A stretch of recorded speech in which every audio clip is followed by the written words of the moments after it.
नमस्कार दोस्तों, जय श्री राम। कैसे हैं आप सब। हमारे YouTube channel Arvind Kumar official में आप सभी का स्वागत है। कहते हैं राजनीति एक प्रकार की शतरंज होती है जिसमें चाल तभी चली जाती है जब सामने वाले की चाल को समझ लिया जाए। अदरवाइज बिना सोचे समझे अगर आप चाल खेलेंगे तो आप कहीं ना कहीं मात और शय के चक्कर में पड़ जाएंगे और आपकी हार हो सकती है। इसलिए जरूरी है कि सामने वाले की हर चाल पर नजर रखी जाए। ऐसे में अगर महिलाएं इस राजनीति में शामिल होती हैं तो बहुत तरह की उनको उलझनों में उलझाया जाता है।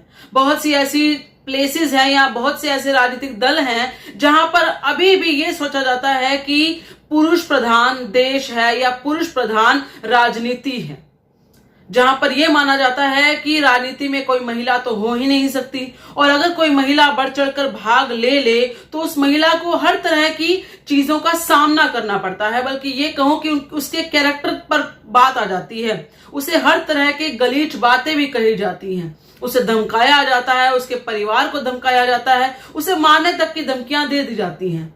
ऐसे बहुत सी गलीच राजनीति वाले लोग भी आज भी हमारे देश में ऐसी राजनीतियां खेल रहे हैं, ऐसे खेल खेल रहे हैं। परंतु समस्या ये है कि हम आम लोगों को, जो आम वोटर्स हैं, आम लोग जो वोट डालते हैं, उन्हें इस तरह की चीजों के बारे में पता ही नहीं। क्योंकि जो इस तरह की राजनीति खेली जाती है जिन बड़े बड़े राजनीतिक लोगों के द्वारा, वो इस तरह की राजनीति को बाहर नहीं आने देते हैं, छुपा कर रखते हैं। क्योंकि यदि ये पब्लिक हो गई, लोगों को पता लग गया, तो उनका राजनीतिक करियर डूब जाएगा। इस तरह की बहुत सी चीजें राजनीति में होती हैं जो हम तक नहीं पहुंचती हैं। बहुत सी ऐसी बातें होती हैं जो हम तक नहीं पहुंचती हैं। क्योंकि आज सोशल मीडिया का टाइम है, इसलिए अगर कोई प्रत्यक्ष रूप में कुछ गलती करता है तो बहुत तेजी से फैल भी जाती है और आम लोगों तक पहुंच भी जाती है। स्वाति मालीवाल, जो अभी हाल ही में आम आदमी पार्टी की राज्यसभा सांसद बनी है, वो पहले दिल्ली महिला आयोग की अध्यक्ष भी रह चुकी हैं और उससे पहले वो सामाजिक कार्यकर्ता के रूप में काम करती थी। ऐसा नहीं है कि आम आदमी पार्टी में वो अब शामिल हुई हैं। जब से आम आदमी पार्टी बनी है तब से ही वो आम आदमी पार्टी के सभी लोगों के साथ कार्य करती रही हैं। हर तरह के दाव पेच उनको भी आते हैं, हर तरह की चीजें उन्होंने सही भी हैं, हर तरह के खेल राजनीति के कारण जो होने चाहिए वो खेले भी गए हैं। ऐसा नहीं है कि वो आज से कोई सांसद बनी है या आज उन्होंने राजनीति में प्रवेश किया है। वो बहुत पहले की राजनीति को समझती बुझती आई हैं, बहुत समझदार लेडी हैं। लेकिन इतनी समझदार होने के बावजूद, लेकिन इतनी ही ज्यादा समझ रखने के बावजूद फिर भी वो कहीं ना कहीं एक महिला के तौर पर इस चीज में हार गई हैं। हार इसलिए गई हैं क्योंकि उनको हराने वाले कुछ ऐसे बेढंगे लोग हैं जो उन पर हाथ उठाने से भी नहीं कतराते। लेकिन हाल ही में स्वाति मालीवाल के साथ जो हुआ है उसे देखकर और सुनकर सभी स्तब्ध रह गए हैं। दरअसल ये जो कहानी है या ये घटना है, ये 2 दिन से चल रही है। लेकिन 2 दिन पहले तक तो किसी तरह का कोई केस या FIR दर्ज नहीं हुई थी, परंतु आज बहुत कुछ हो चुका है। दरअसल होता यह है कि स्वाति मालीवाल को अरविंद केजरीवाल जी के घर बुलाया जाता है। अब बुलाया जाता है या वो खुद जाती हैं, स्वयं जाती हैं, इस बात की अभी तक पुष्टि ढंग से नहीं की गई है। इस बात का खुलासा स्वाति मालीवाल ने ढंग से नहीं किया है। होता यह है कि स्वाति मालीवाल का कहना है कि वहां पर उनको पीटा गया है। उनका कहना है कि उन्हें बुरी तरीके से मारा गया है और इस वक्त माना गया है जब वो महामारी के टाइम में भी है पड़ी। उन्हें 4, 5 से 6, 7 थप्पड़ उनके चेहरे पर लगाए गए हैं, पेट में मारा गया है, पीठ पर मारा गया है और पीछे की बैक पर भी मारा गया है, पैरों से भी मारा गया है। उनका कहना है कि जब वो लड़खड़ा के या ये कहें कि स्तब्ध हो गई थी, जब वो नम पड़ गई थी, उसके बाद जब वो गिरी धरती पर, उसके बाद एक टेबल भी उनके चेहरे पर आकर लग गई। इस तरह की चीजें स्वाति मालीवाल ने अपने एक रिपोर्ट में बताई है जब वो पुलिस को ये सब कुछ बता रही हैं। पुलिस को स्वाति मालीवाल अरविंद केजरीवाल के घर से ही फोन करती है 112 पर और वहां पर ये फोन पर ये सारी घटनाएं बताती हैं। लेकिन क्योंकि जब ये होता है उसके बाद जब वो वहां से निकल आती हैं तो लगभग 2 दिन तक स्वाति मालीवाल किसी तरह की पुलिस के पास रिपोर्ट लिखवाने नहीं जाती हैं।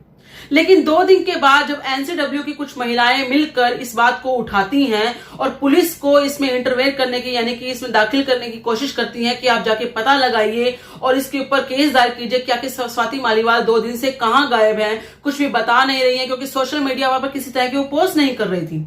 2 दिन के बाद पुलिस वहां जाती है और जाकर पूरी की पूरी रिपोर्ट लेती है उनसे, सारी की सारी जो भी उनकी घटना होती है उसका ब्यौरा पूरा स्वाति माल से लिया जाता है।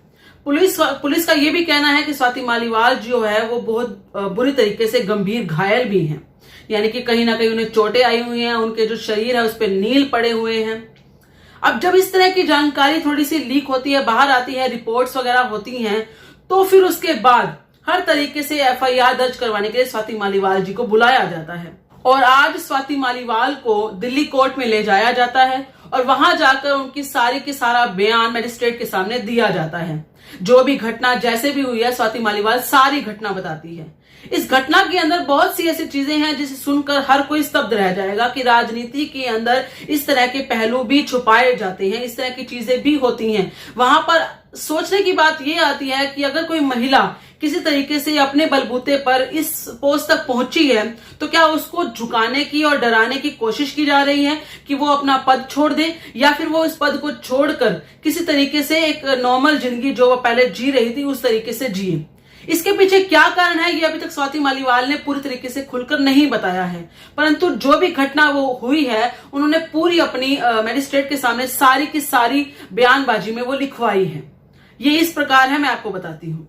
उनका कहना है कि मुझ पर 6-7 थप्पड़ मारे गए, मेरे पेट में मारा गया, मेरे कपड़े खींचे गए जिसकी वजह से इनकी पूरी शर्ट के बटन खुल गए, पीठ पर और पीछे के भाग पर मारा गया, उसके बाद मुझे बुरी तरीके से घायल किया गया और वहां पर खड़े किसी भी इंसान ने मुझ पर सिंपैथी नहीं दिखाई है। इन्होंने ये भी कहा कि विभव कुमार मुझे बार बार धमका भी रहे थे।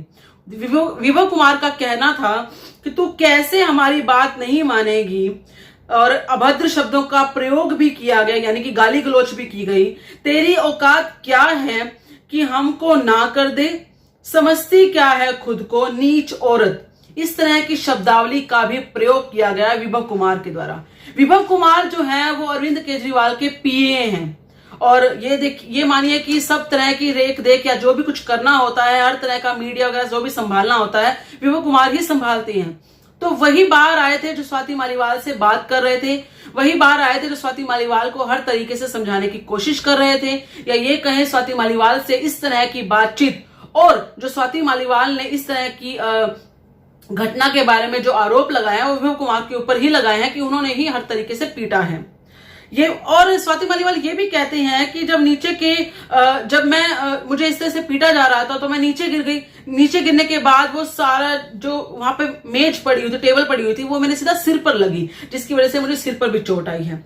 इनका ये भी कहना है कि मेरे शर्ट के सारे बटन खुल गए, मैं इस वक्त महावारी के टाइम में थी और मेरे पेट में जो मारा गया जिसके कारण मुझे असहनीय दर्द सहना पड़ा। तो उसके साथ इस तरीके से अभद्रता की जाती है, इस तरीके से उसको धमकियां दी जाती हैं, उसे मारा पीटा जाता है और इस तरह की बातें उस साथ की जाती हैं। अब इस बारे में एक खुलासा और भी हो रहा है, और इसी बीच में जब वो फोन कर रहे थे तो विभव का ये भी कहना है कि कर ले जो तुझे करना है, तू हमारा कुछ नहीं बिगाड़ सकती, तेरी हड्डी पसली तुड़वा देंगे और ऐसी जगह गाड़ेंगे किसी को पता भी नहीं चलेगा। इस तरह की जो धमकियां दे रहा था विभव, वो अपने आप में बड़ी हैरान करने वाली हैं कि एक महिला जो एक सीएम आवास पर जाती है, वहां जाकर बातचीत की कोशिश करती है या किसी तरीके से उसे निकालने की कोशिश की जाती है, और अगर वो नहीं मान रही है तो उसके साथ इस तरीके से अभद्रता की जाती है, इस तरीके से उसको धमकियां दी जाती हैं, उसे मारा पीटा जाता है और इस तरह की बातें उस साथ की जाती हैं। अब इन सब में एक बात और भी समझ में आ रही है कि जिस तरीके के वर्डिंग विभव कुमार ने स्वाति मालीवाल को कहे हैं, उसमें एक चीज और संदेहात्मक है। ये लग रहा है कि जैसे कुछ मनवाने की कोशिश की जा रही है स्वाति मालीवाल से, उनको कहा जा रहा है कुछ ना कुछ करने के लिए और वो नहीं मान रहे हैं, इसलिए उनको ये कहा जा रहा है कि वो अगर नहीं करेंगी तो वो जानती नहीं है। इस तरह की बातें उनसे की जा रही हैं, यानी कि कुछ ना कुछ उनको हर तरीके से मनवाने की कोशिश की जा रही है। अब वो चीज क्या है, वो बात क्या है जिसके कारण स्वाति मालीवाल पर इतना प्रेशर डाला जा रहा है, सबसे बड़ा रहस्य तो वही है कि आखिर ऐसी कौन सी चीज है जो उनसे मनवाने की कोशिश की जा रही है। दूसरी बात, विभव कुमार अपने आप कुछ करेंगे ऐसा तो हो नहीं सकता, क्योंकि अगर वो किसी के पीए हैं तो अपने दिमाग से कुछ कार्य नहीं कर सकते। ऐसा हर जगह हमने देखा है। राजनीति में खास तौर पे ऐसा होता है कि कोई भी इंसान खुद अपने बलबूते पर किसी भी तरह की चीज नहीं कह सकता, खास तौर पे अगर वो पीए हो या असिस्टेंट हो या इस तरह की कोई नौकरी करता हो। ऐसा तभी होता है जब ऊपर से कुछ ना कुछ उसको ऑर्डर दिया जाता है। अब ऊपर से ऑर्डर किसने दिया है, किसके कहने पर यह सब कुछ किया गया है, वो भी अभी तक राज है। और इस राज पर से पर्दा सिर्फ एक ही उतार सकती हैं, वो है स्वाति मालीवाल। वही बता सकती हैं कि आखिर इन सब के पीछे ये जो गुत्थी उलझी हुई है, इसके पीछे कारण क्या है, ऐसा क्यों किया जा रहा है, वो वहां क्या करने गई थी, वहां पर उनसे क्या बातें की गई थी, उनको बाहर क्यों निकाला जा रहा था, क्यों उनको कहा जा रहा था कि वो वहां से चली जाएं और वो नहीं गई तो उनके साथ ऐसा क्यों किया गया। ये बहुत सारे सवाल है जिसका कारण, जिसकी जो पूरी की पूरी जो पटकथा है उसका खुलासा होना बाकी है। और ये खुलासा या तो मालीवाल कर सकती हैं या फिर पुलिस कर सकती है, जो कि सीसीटीवी फुटेज की बात करेंगी। पुलिस का यह भी कहना है कि सीसीटीवी फुटेज अभी आई नहीं है, जब वो बाहर आएगी तो पूरा की पूरा खुलासा किया जाएगा। स्वाति मालीवाल का यह भी कहना है कि उन्होंने अपने एक ट्वीट में यह भी बताया है कि ऐसा पहली बार नहीं हुआ है। खैर, अगर आप राजनीति को समझते हैं तो आपको यह भी समझ में आएगा कि स्वाति मालीवाल या फिर अरविंद केजरीवाल दोनों ही एक ही जगह से निकले हुए हैं। ऐसा नहीं है कि अरविंद केजरीवाल जी पूरे तरीके से पावन हैं या फिर स्वाति मालीवाल पूरी तरीके से पावन हैं। ये दोनों एक ही पार्टी के हैं और एक ही गुत्थी में उलझे हुए हैं। अब कौन किस पर किस तरह से इल्जाम लगा रहा है, को किसके पीछे क्या कारण है, ये तो तभी खुलकर बाहर आएगा जब ये सारी बातें खुलकर सामने आएंगी। परंतु मेरी चिंता का विषय एक ये भी है कि अगर इस प्रकार के लोग हमारी राजनीति में हैं, या ये कहें कि हम आम लोग इस प्रकार के लोगों को जब वोट डालते हैं और हमें ये पता नहीं होता कि अंदर उनके क्या चल रहा है, महिलाओं के साथ वो किस तरह का व्यवहार करते हैं, किस प्रकार वो अत्याचार करते हैं, यदि इस तरह की चीजें हमारे सामने नहीं आती हैं और हम उनको वोट डाल देते हैं, तो सोचिए वोट डालने के बाद यदि कोई महिला इनसे बातचीत करती है कि हमारे घर पर यह प्रॉब्लम है, या किसी भी समस्या, या फिर अपने मोहल्ले की समस्या, या अपनी कोई सोसाइटी की कोई लीडर को बनाकर किसी को भेज देते हैं, तो सोचिए उसके साथ ही कैसा व्यवहार करते होंगे, या फिर किसी तरह की कोई मदद उनके साथ करते होंगे। क्योंकि अरविंद केजरीवाल को फिलहाल हर तरीके से एक छोटी सी बेल मिली हुई है, उस बेल पर ये बाहर हैं, क्योंकि इनके ऊपर हर तरीके का घोटाले का चार्ज लगा हुआ है। फिलहाल लिक्कर स्कैम के अंदर ये वहां से बेल मिली हुई है और ये बाहर घूम रहे हैं। और इनको 20 दिन की सिर्फ बेल इसलिए मिली है क्योंकि ये जाकर प्रचार प्रसार कर सके और आम आदमी पार्टी के लिए वोट बटोर सके। अब देखना ये है कि क्या आम लोग जो इस तरह की चीजें होते हुए देख रहे हैं आम आदमी पार्टी लोगों के साथ, या फिर उन्हीं के ही कैडर के साथ, तो क्या आम लोग जो वोट करने वाले आम इंसान होते हैं वो ये बात समझेंगे? क्या वो ये बात नहीं देख रहे कि एक महिला के साथ जो उन्हीं की पार्टी की सदस्य है उसके साथ इस तरह का बिहेव किया जा रहा है? ये सत्य है या असत्य है, इसका अभी तक खुलासा होना बाकी है। परंतु यदि ये सत्य निकला तो सोच के देखिए, क्या हम ऐसे इंसानों को एक टॉप मोस्ट लीडरशिप पर बिठाएंगे?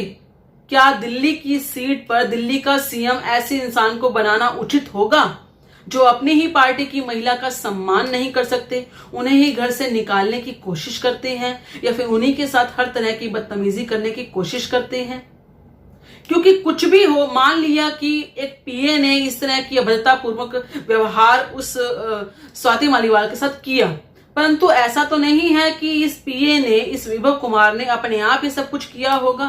कहीं ना कहीं तो इसके पीछे कुछ ना कुछ गुत्थी तो है ही कि अपने आप तो अपने दिमाग से वो कर नहीं सकता ना, और कोई भी नहीं कर सकता। सिर्फ यही नहीं, कोई भी असिस्टेंट हो, कोई भी पीए हो, वो अपने आप इस तरह की चीजें नहीं कर सकता जब तक उसे ऊपर से आदेश नहीं मिलता। अब देखना यह है कि दिल्ली की जनता क्या फैसला लेगी और क्या वो केजरीवाल को फिर से सत्ता में आने देगी। बाकी आप सबका जो भी कहना हो कृपया करके अपने विचार कमेंट में जरूर बताइएगा। इस वीडियो को लाइक और शेयर जरूर कीजिएगा। धन्यवाद। जय श्री राम।